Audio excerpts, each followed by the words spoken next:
শনি মঙ্গলবারের রাত মানে ভয়ের রাত। এখানে কল্পনা নয়, কাহিনী শোনানো হয়।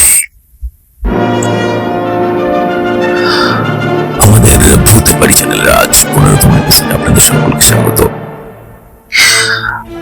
খুব ভালো লাগে আপনারা প্রত্যেক শনি এবং মঙ্গলবারে আমাদের এপিসোড দেখবার জন্য অধীর আগ্রহে বসে থাকেন। তবে আজকের এপিসোডে আমি একটা গা থমথম করা গল্প আপনাদের সঙ্গে পাঠ করতে চলেছি, যেটা গত রাত্রে আমাকে জিমেল করে সৌমিক পাঠিয়েছে। সৌমিকের পরিচয়টা গোপন রাখতে বলা হয়েছে, তাই তার স্থানটুকু আজকের আমি জানাবো না। তবে সৌমিক যে কাহিনীটা আমাদেরকে পাঠিয়েছে জিমেল করে, সেটা আজকে পাঠ করে শোনাবো আপনাদের সকলকে। আশা করছি আজকে আপনাদের সত্যি আপনারা একটা বাস্তব অভিজ্ঞতা দেখতে পাবে গল্পের মধ্য দিয়ে।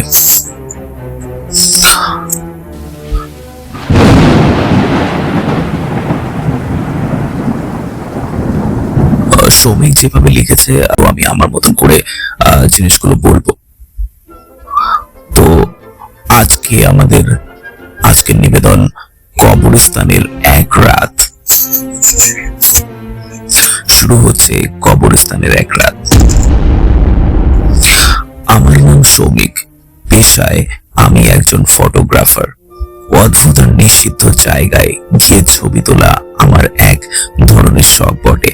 ঠিক 1 বছর আগে আমি এমন এক অভিজ্ঞতার মুখোমুখি হয়েছিলাম যা আজও মনে পড়লে শরীরের লোম খাড়া হয়ে যায় আমার। ঘটনাটা ঘটেছিল নদিয়া জেলার এক প্রাচীন মুসলিম কবরস্থানে। জায়গাটার নাম অনেকেই জানে না, কারণ এটা মূল সড়ক থেকে বেশ ভেতরে জঙ্গলের মধ্যে। স্থানীয়রা বলে এখানে নাকি প্রায় 400 বছরের পুরনো মাজার আর অসংখ্য অচিহ্নিত কবর আছে। আর রাতের বেলায় জায়গায় কেউ যায় না, কারণ গুজব আছে এখানে মধ্যরাতে অদ্ভুত আওয়াজ শোনা যায়। কেউ হাসছে, কেউ কাঁদছে, কেউ বা নামাজ পড়ার মতো ধ্বনি দিচ্ছে। তবে আমার কৌতূহল গুজবের চেয়ে অনেক বেশি ছিল। সেদিন ছিল কার্তিক মাসের অমাবস্যা। আকাশের চাঁদের আলো নেই, চারিপাশটাই শুধু কুয়াশা আর শীতের কামড়। আমি ক্যামেরা, ট্রাইপড আর একটা হেডল্যাম্প নিয়ে সন্ধ্যা 7টার দিকে বেরিয়ে পড়লাম। সঙ্গে ছিল আমার বন্ধু অনির্বাণ, সে ভিডিও শুট করছিল আর কি। আমরা মোটর বাইকে করে গ্রামে রাস্তাগুলো পেরিয়ে কাঁচা রাস্তা ধরে প্রায় আধা ঘন্টা পরে পৌঁছালাম কবরস্থানের ফাটলের সামনে। লোহার বড় গেটটা মরচে পড়ে একেবারে কালচে হয়ে গেছে। দরজা আধ খোলা, যেন কেউ ইচ্ছে করেই আমাদের ঢোকার জন্য রেখে গেছে। ভিতরে ঢুকতেই ঠান্ডা হাওয়া গায়ে কাঁটা দিয়ে যাচ্ছিল। কুয়াশার মধ্যে কবরের পথের ফাঁকে ফাঁকে কেমন যেন নড়াচড়া হচ্ছে। মনে হলো প্রথমে ভেবেছিলাম বোধ হয় বুনো কুকুর, কিন্তু কুকুর হলে পায়ের শব্দ তো শোনা যেত। আমরা ভেতরে ঢুকে ক্যামেরা সেট করছিলাম, হঠাৎ আমার কানে খুব মৃদু এক আওয়াজ এলো।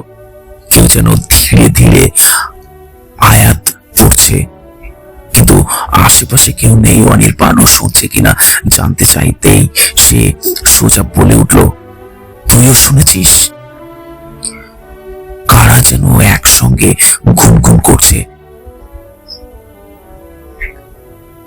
আমরা লাইট জ্বালিয়ে খুঁজতে শুরু করলাম, কিন্তু কেউ নেই। কেবল দূরে এক পুরনো ভাঙা মাজারের পাশে একটা ছায়া যেন সরে গেল। আমরা ঠিক করলাম ভয় পেলেও কাজ শেষ করবই। ট্রাইপডে ক্যামেরাটা রেখে টাইম ল্যাপস শুট শুরু করলাম। রাত তখন ঘড়িতে 11টা বেজে 10 মিনিট। হঠাৎ দেখি এক কবরের সামনে মাটিতে ছোট্ট বাতাসে নেভেই না, বরং ধীরে ধীরে উজ্জ্বল হচ্ছে। অনির্বাণ এগিয়ে গিয়ে দেখতে চাইলো, কিন্তু আমি তাকে থামালাম। আমার দাদুর মুখে শোনা কবরের আগুন মানে আত্মার ডাক, কিন্তু অনির্বাণ শুনি না আমার কথা। সে গিয়ে যখন প্রায় কাছে পৌঁছায় তখনই আগুনটা হঠাৎ নিভে গেল। আর সেই মুহূর্তে মাটির ভেতর থেকে স্পষ্ট বিদ্যুৎ হাসির শব্দ ভেসে আসলো বাতাসে। আমরা দুজনেই জমে গেলাম ভয়ে। শব্দটা যেন একজন বুড়ি মহিলার, কিন্তু কবরের ভিতর থেকে আসছে সেটা। আমরা ঠিক করলাম এখনই বেরিয়ে যাব। গেটের দিকে হাঁটতে শুরু করলাম, কিন্তু গিয়ে দেখি যেটা আধ খোলা ছিল সেটা এখন ভেতর থেকে তালাবদ্ধ হয়ে রয়েছে। বাইরে থেকে কেউ ঢুকতে পারতো না, আর ভেতর থেকে তালা দেওয়ার প্রশ্নই আসে না। তাহলে কে দিল? চারিপাশে কুয়াশা ঘন হয়ে আসছে, লাইটে খুব কম দূর পর্যন্ত দেখা যাচ্ছে। হঠাৎ দেখি আমাদের চারিপাশে কবরের উপর সাদা সাদা কাপড় পরা মানুষের মতো অবয়ব দাঁড়িয়ে আছে। তারা নড়ছে না, শুধু ফাঁকা চোখে আমাদের দিকে একভাবে তাকিয়ে আছে। চোখগুলো তাদের লাল রক্তাক্ত হয়ে। অনির্বাণের হাতে তখন ভিডিও ক্যামেরা, সে সব রেকর্ড করতে শুরু করলো, কিন্তু ক্যামেরার ডিসপ্লেতে আমরা যা দেখেছিলাম সেটা বাস্তবের চেয়েও ভয়ঙ্কর। প্রত্যেকটা সাদা অবয়বের মুখ নেই, শুধু কালো গহ্বর। তাদের মধ্যে একজন ধীরে ধীরে আমাদের দিকে এগিয়ে আসতে লাগলো। হাঁটার শব্দ নেই, শুধু হাওয়ার মতো ভেসে আসছে। তার কাছে আসতেই আমি স্পষ্ট শুনতে পেলাম সে বলছে,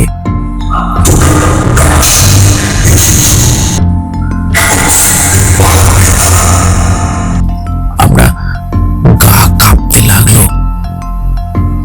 হাত পা ঠান্ডা হয়ে যাচ্ছিল। অনির্বাণ তো প্রায় অজ্ঞান হয়ে মাটিতে পড়ে যায়।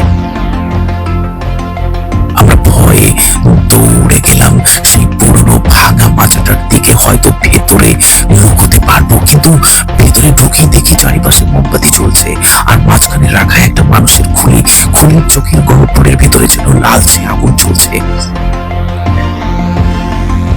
মাটিতে ছড়ানো কিছু পুরনো আরবি হরফের কাগজ আর শুকনো ফুল। মনে হচ্ছিল এখানে কোনো নিষিদ্ধ তান্ত্রিক ক্রিয়া চলছে বা হয়েছে। কিন্তু হঠাৎই সেই খুলি থেকে যেন একটা চাপা গর্জন বেরিয়ে এলো, আর মোমবাতির শিখা হাওয়ায় ছাড়াই নিভে গেল। আমরা দৌড়ে আবার গেটের দিকে এলাম। আশ্চর্যজনক ভাবে এবার গেটটা হাত খোলা। এক সেকেন্ডও নষ্ট না করে বাইরে বেরিয়ে এলাম সেখান থেকে। বাইকে উঠে পেছনে তাকালাম, দেখি কুয়াশার মধ্যে সাদা অবয়বগুলো এখনো দাঁড়িয়ে আছে, যেন চুপচাপ আমাদের চলে যেতে দেখছে। আমরা গ্রামে ফিরে এলাম, কিন্তু অনির্বাণের অবস্থা খারাপ। সে কাঁপছিল আর বলছিল, ওরা আমার নাম ধরে ডাকছিল, তুই কি শুনেছিস নে? আমি কিছু বললাম না, কিন্তু সত্যি বলতে আমিও শুনেছিলাম, কিন্তু শুধু ওর নাম নয়, আমার নাম ধরেও তারা ডাকছিল। পরদিন সকালে অনির্বাণের শরীর হঠাৎ ভীষণ খারাপ হয়ে গেল। কোনো ডাক্তারের এর কারণ বুঝে উঠতে পারলো না। 3 দিন পর সে জ্ঞান ফেরার পর জানালো, রাতের স্বপ্নে সে বারবার সেই কবরস্থানকেই দেখছে, আর সেখানেই ফিরে যাচ্ছে, আর মাজারের খুলিটা ওকে ডাকছে, এখনো শেষ হয়নি, ফিরে এসো। তারপর থেকে আমরা কেউ আর কখনোই কবরস্থানের ধারেও ঘেঁষিনি। কিন্তু মাঝে মাঝে গভীর রাতে আমরা আমার ঘরে বসে কাজ করার সময় দূর থেকে সেই একটা হাসির শব্দ শোনা যায়, একটা বিদঘুটে হাসি।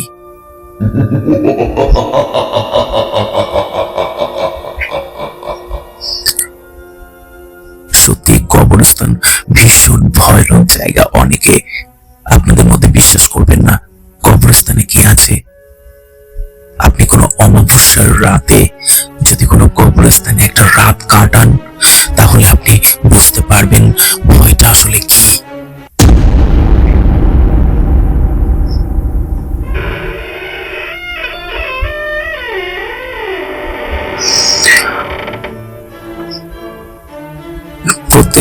ধন্যবাদ। প্রত্যেক শনি এবং মঙ্গলবারে আমাদের এপিসোড আপনারা কেমন লাগছে আপনারা অবশ্যই আপনারা কমেন্ট করে জানাবেন, এবং কোন ধরনের গল্প বা কাহিনী আপনারা শুনতে চান অবশ্যই সেটাকে প্রাধান্য দিয়েই কিন্তু আমরা আমাদের চ্যানেলটাকে শুরু করেছি। আপনারা আছেন তাই আমাদের চ্যানেলটা আছে, আপনাদের ভালোবাসাতেই আমরা পথ চলতে শুরু করেছি। অবশ্যই আপনারা জানাবেন কোন ধরনের গল্প কাহিনী আপনারা শুনতে পছন্দ করেন, এবং আপনারা চাইলে আমার ডেসক্রিপশন বক্সে থাকা জিমেলে অবশ্যই আপনাদের গল্পটা মেইল করে পাঠাবেন। আমি অবশ্যই গল্পটা পড়বো, পড়ে অবশ্যই যেটা আমার কাছে ভালো লাগবে বা মনে হবে যে গল্পটা সত্যি অনেকের মনে জায়গা করে নিতে পারে, আমি সেই গল্পটা আপনাদের গল্পটা আমার চ্যানেলের মাধ্যমে অবশ্যই তুলে ধরবো।